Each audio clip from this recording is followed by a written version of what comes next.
Off roading अब एक महंगा शौक नहीं है, क्योंकि अब हमारे पास है हीरो एक्सपल्स 204V। बट क्या आप इससे सही में ऑफ रोडिंग कर सकते हो? कैसी इसकी परफॉर्मेंस है, कैसी इसकी राइड एंड हैंडलिंग है, कितना माइलेज आपको ये प्रोवाइड करेगी, इसकी मेंटेनेंस कॉस्ट कितनी आती है, इन्हीं सब ऑटो रिडल्स को सॉल्व करने के लिए हम लेके आ गए आपके लिए हीरो एक्सपल्स 204V का एक ओनरशिप रिव्यू। आज हमारे साथ है अविराज भाई। क्या है अविराज भाई? अविराज भाई की हीरो एक्सपल्स 4V। तो चलिए शुरू करते हैं आज का वीडियो। अविराज भाई, let's cut to the chase. सबसे पहले तो आप बता दो कितने की ऑन रोड पड़ेगी ये बाइक अगर किसी को लेनी है तो? जिस टाइम मैंने ली थी फरवरी में, ये हमें उस टाइम पड़ी थी 1,54,000 की। 1,54,000 ऑन रोड। ये कैश में था या फाइनेंस में था? ये कैश प्राइस था। कैश प्राइस था। अगर फाइनेंस होगा तो थोड़ा सा इंक्रीज हो जाएगा। इंक्रीज होगा। और मतलब जैसे अब आप लेना चाहोगे तो इसको ये बढ़ के 1,64,000 हो चुकी है इस टाइम पे अभी। मतलब 1,64,000। मतलब ये है कि 6-7 महीने में ये बाइक 10,000 तक बढ़ गई है ऑन रोड है। तो अविराज भाई, परफॉर्मेंस इस बाइक की कैसी है, कैसे भागती है ये? पिकअप तो अच्छा है एज कम्पेयर टू मैंने ड्यूक 200 चलाई थी, तो उसके कंपेयर में थोड़ा कम है, पर ओवरऑल पिकअप अच्छा है बाइक का। 200cc के हिसाब से अच्छा पिकअप है। और ब्रेकिंग की बात करें तो ब्रेकिंग कैसी है? ब्रेकिंग की बात करें तो ब्रेकिंग इसकी काफ़ी अच्छी है। जैसे इसके आगे वाले व्हील पे ABS है, पीछे वाले पे नहीं है, जो कि आपको बेनिफिशियल ही है आपके लिए अगर आप ऑफ रोड करते हो इस बाइक से। राइट, सिंगल चैनल ABS मिलता है। ओके। तो अविराज भाई, अभी बात कर लेते हैं इसके माइलेज की, क्योंकि ऑफ रोडिंग तो बहुत कम करते हैं लोग, सिटी में ज़्यादा चलाएंगे। तो इसका माइलेज कैसा है सिटी में और हाईवे में? सिटी में जैसे हम चलाते हैं डेली बेसिस पे तो 35 अराउंड दे देती है माइलेज, और हाईवे में हमने चलाई है तो मतलब 40 अप्रैक्स तो देती है, 40 से ऊपर भी दे देती है अगर आप नॉर्मल RPM पे चलाओगे गाड़ी। अच्छा, तो वैसे हमने इसका ऑलरेडी एक माइलेज टेस्ट किया हुआ है हीरो एक्सपल्स 204V का, उसका लिंक ऊपर आई बटन में नीचे डिस्क्रिप्शन पर मिल जाएगा। तो अगर आपको माइलेज जाना है तो वो भी आप चेकआउट कर सकते हैं। तो अभी बात होगी अविराज भाई माइलेज की। फीचर्स की बात कर लेते हैं, क्योंकि 2022 है, फीचर्स सबको चाहिए होते हैं। तो हीरो एक्सपल्स 204V में क्या क्या फीचर्स मिलते हैं? जैसे कि आपको पता है कि इस गाड़ी में डिजिटल मीटर है, इसमें ब्लूटूथ कनेक्टिविटी भी दे रखी है। ठीक है। ABS इंडिकेटर है, साइड स्टैंड इंडिकेटर है। जैसे कि मतलब आप साइड स्टैंड लगा हुआ होगा तो ये स्टार्ट नहीं होगी, इग्निशन नहीं लेगी बिल्कुल भी। ओके। इंजन चेक लाइट है। जैसे अविराज भाई हम बात करें ब्लूटूथ कनेक्टिविटी की, तो इसका कोई ऐप वगैरह भी है हीरो का? इसमें हीरो का ऐप है, हीरो एक्सपल्स 4V करके, हीरो एक्सपल्स। उस ऐप से आप इसे कनेक्ट करके मतलब, तो उसमें क्या क्या इन्फॉर्मेशन दिखाता है वो?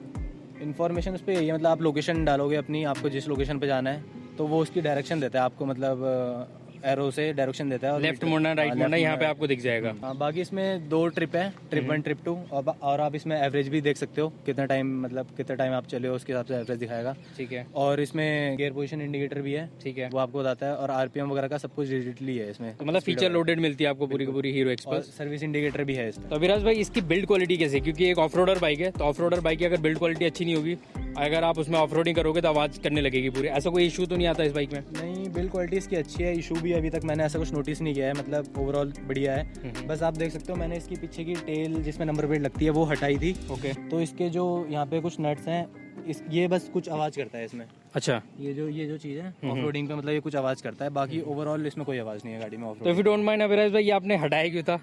ये भैया बस मेरे को थोड़ा लुक चाहिए था गाड़ी में, जो मेरे को मन था हटाने का, इसलिए कि लुक लगे गाड़ी का, थोड़ा ऑफ रोडर रुक रहा है इसमें। अगर वो लगता है तो ऑफ रोडिंग अच्छा नहीं होता, नहीं आता। तो अविराज भाई, अभी बात कर लेते हैं इसके राइड एंड हैंडलिंग की। इसका सस्पेंशन सेटअप कैसा है ऑफ रोडिंग बाइक के हिसाब से? बिल्कुल परफेक्ट है इसका। वैसे सस्पेंशन, आगे के भी सस्पेंशन मतलब पूरी हैंडलिंग में हमारा साथ देते हैं, मतलब हमें मतलब गड्ढे गुड्ढे में कोई दिक्कत नहीं होती है कहीं से भी। जैसे आप ऑफ रोडिंग करने जाते हो तो इसके सस्पेंशन का थोड़ा सा बता सकते हैं कैसा रहता है? आगे वाले तो मतलब सस्पेंशन बिल्कुल बेस्ट है मेरे हिसाब से, तो मतलब हैंडलिंग में हमें कोई दिक्कत नहीं होती बिल्कुल भी, जैसे ऑफ रोडिंग के लिए जाते हैं। ओके। और पीछे के सस्पेंशन वैसे दिक्कत नहीं करते, पर अगर डबल में कोई बैठा हुआ होगा तब थोड़े दिक्कत करता है, वो भी क्योंकि सस्पेंशन इसके ज़्यादा मूव होते हैं इसलिए। राइट। बाकी तो कोई इशू नहीं है। एंड अविराज भाई, इसका सीट क्वालिटी कैसी है, सीट कंफर्ट कैसा है? सीट कंफर्ट अच्छा है, इसका कुशनिंग भी अच्छी है, मतलब ओवरऑल सीट में अच्छा कंफर्ट है। हम लॉन्ग टूर भी कर सकते हैं इस बाइक में, और हमने करा भी है, मतलब हम केदारनाथ गए थे तो काफ़ी ठीक था। एंड इसका जैसे आप बोल रहे हो केदारनाथ गए थे, तो ऐसा तो कोई इशू नहीं आया था कि बैक वगैरह में कुछ पेन हो रहा है, या इसका सीटिंग पोस्चर थोड़ा सा अच्छा नहीं है? बल्कि और बाइकों के कंपैरिजन में इसका सीटिंग पोस्चर थोड़ा ठीक है। हैंडल भी क्योंकि ऊंचा है तो हमारा बैक पोस्चर और बॉडी पोस्चर ठीक रहता है, तो उसलिए मतलब और बाइकों के कंपैरिजन में हेल्पफुल ही था हमारे लिए। तो अविराज भाई, अभी बात कर लेते हैं इसके नेगेटिव पॉइंट्स के बारे में। ऐसे जो पॉइंट्स जो अगर कोई बंदा इसको लेना चाह रहा है तो उसको पता होना चाहिए, तो आपको कोई कमी लगी है हीरो एक्सपल्स 200 में? हाँ बिल्कुल, आपको सबसे पहले ये बताना चाहूँगा, मतलब गूगल में इसकी कंपनी ने क्लेम की है इसकी टॉप स्पीड 115, मतलब उससे ऊपर चली जाती है। मैंने इसे चलाई थी 120 122 तक, तो पर इसकी हैंडलिंग तो अच्छी है, पर हैंडल इसका उस टाइम पूरा हिलने लग गया था, मतलब उस स्पीड पे जाने के बाद 120 के बाद पूरा हैंडल हिलने लग गया था। अगर मैं थोड़ी देर और चलाता तो मुझे ऐसा लगा था मैं गिर जाता, तो मैंने बाइक रोक ली थी। 122 अब मैंने नहीं चलाई, मतलब इसे बिल्कुल। तो मतलब अगर हाई स्पीड राइडेबिलिटी की बात करें तो इतनी अच्छी नहीं है अच्छी इसकी। नहीं है, अगर वैसे हाईवे में किसी को लेके जानी है तो किस स्पीड पे कंफर्टेबल चलती है भाई? कंफर्टेबल अराउंड 80-90 स्पीड पे कंफर्टेबल चलती है। और नेगेटिव पॉइंट मैं आपको बताना चाहूँगा, इसमें ट्यूबलेस टायर नहीं मिलते बिल्कुल भी। मतलब आप कहीं भी जा रहे हो, आपके पास किट नहीं है, आप अकेले हो, तो मतलब आपको वो प्रॉब्लम कर सकता है, क्योंकि ट्यूबलेस टायर नहीं है बिल्कुल भी, तो चलता नहीं है बिल्कुल भी। और एक बार मैं फंसा भी हूँ इस चक्कर से। तो कोई ऐसा कुछ इशू आया आपको ट्यूबलेस टायर ना होने का? हाँ, एक बार मतलब पंचर हो गई थी, तो फिर मैं गया, तो जैसे ट्यूबलेस टायर तो ईजिली लग जाता है पंचर, तो इसे हमें खोलना पड़ा, जैसे पूरा पहले होता था सब कुछ, इसका डिस्क, पूरे ब्रेक पैड, पूरा टायर ही अलग करना पड़ता है क्योंकि ट्यूब निकालनी पड़ती है अंदर से, राइट? अलग करना पड़ता है। और एक और नेगेटिव पॉइंट है, मतलब नाइट पे इसकी लाइट बिल्कुल, मतलब मेरे को बिल्कुल पसंद नहीं आई, बहुत कम है, बहुत लो लाइट है बिल्कुल भी। हेडलैम्प इसका मतलब अच्छा नहीं है बिल्कुल भी, तो इसमें मतलब कंपनी को कुछ लाइट में कुछ ऐसा एडवांस फीचर लाना चाहिए जो, या लाइट इसकी बढ़ानी चाहिए, मतलब कि रात में जो कंफर्टेबल रहे। तो रात को मतलब विजिबिलिटी अच्छी नहीं है इसकी। और कोई नेगेटिव पॉइंट अभिराज भाई? नहीं, और तो कोई नेगेटिव पॉइंट ऐसा लगा नहीं मेरे को, यही था जो आपको बताया मैंने। तो अभिराज भाई नेगेटिव पॉइंट्स की बात हो गई है, पॉजिटिव पॉइंट्स की बात कर लेते हैं। क्या क्या आपको हीरो एक्सप्रेस 200 में अच्छा लगा है? पॉजिटिव पॉइंट जैसे आपको इस बाइक से ही पता चलता है, इसके सस्पेंशन मतलब काफ़ी अच्छे हैं, ऑफ रोड पे आपको बिल्कुल हेल्प करते हैं, और सिटी में जो हल्के फुल्के आपको गड्ढे वगैरह भी मिलते हैं वो बिल्कुल पता नहीं चलते हमें इस बाइक पे।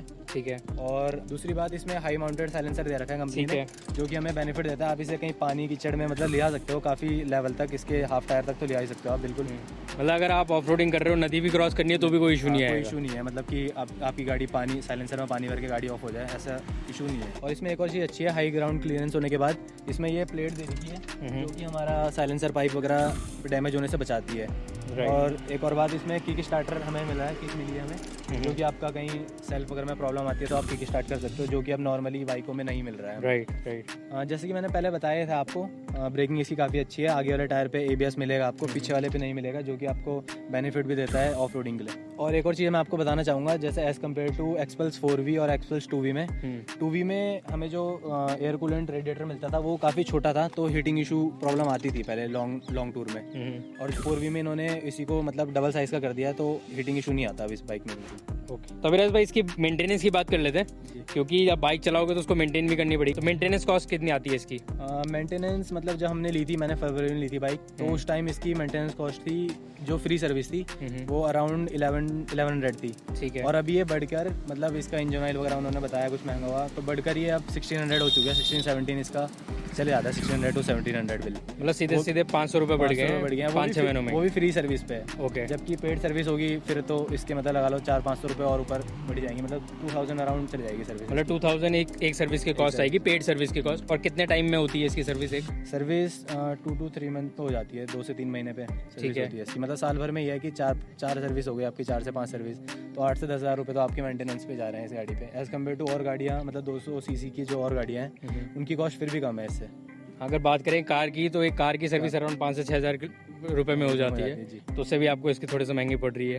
तो अभिराज भाई सेकंड लास्ट क्वेश्चन मेरा आपसे ये है कि जब आप हीरो एक्सपल्स ले रहे थे तो कौन कौन सी बाइक आपने कंसिडर करी थी, और एक्सपल्स को ही क्यों चूज़ करा आपने? कंसीडर तो वैसे मैंने कुछ ज़्यादा करी नहीं थी, क्योंकि ओवरऑल ऑल बजट में यही थी हमारे। मेरे को मतलब ऑफ रोडिंग बाइक चाहिए थी, जैसे मैंने 390 एडवेंचर देखी थी, पर वो काफ़ी कॉस्टली है, हिमालयन हो गई वो भी कॉस्टली है, पर बजट में हमारी यही थी, तो मैंने और कोई बाइक नहीं देखी, सीधा एक्सपल्स 4V के लिए गया। तो अभिराज भाई लास्ट क्वेश्चन मेरा आपसे ये है कि आप दूसरों को रिकमेंड करोगे हीरो एक्सपल्स लेने के लिए? जी हाँ, बिल्कुल रिकमेंड करूँगा, क्योंकि ये बाइक आप सिटी में भी चला सकते हो और ऑफ रोड में भी चला सकते हो, दोनों के लिए ये बाइक बढ़िया है। ऊपर से आपको बजट फ्रेंडली भी है, 1.5 लाख के अराउंड आपको मिल जाएगी ऑफ रोडिंग बाइक, तो सब इसे ले सकते हैं मतलब। तो अभिराज भाई ने रिकमेंड कर दिया हीरो एक्सपल्स 200 4V को। अगर आपको इसका माइलेज टेस्ट या रिव्यू देखना है तो साइड में आपको दिख रहा होगा 2 टैब्स, वो आप जाके क्लिक कर सकते हैं और एक रिव्यू या माइलेज देख सकते हैं। अब आपसे मिलेंगे अगली वीडियो में, तब तक के लिए टाटा बाय बाय।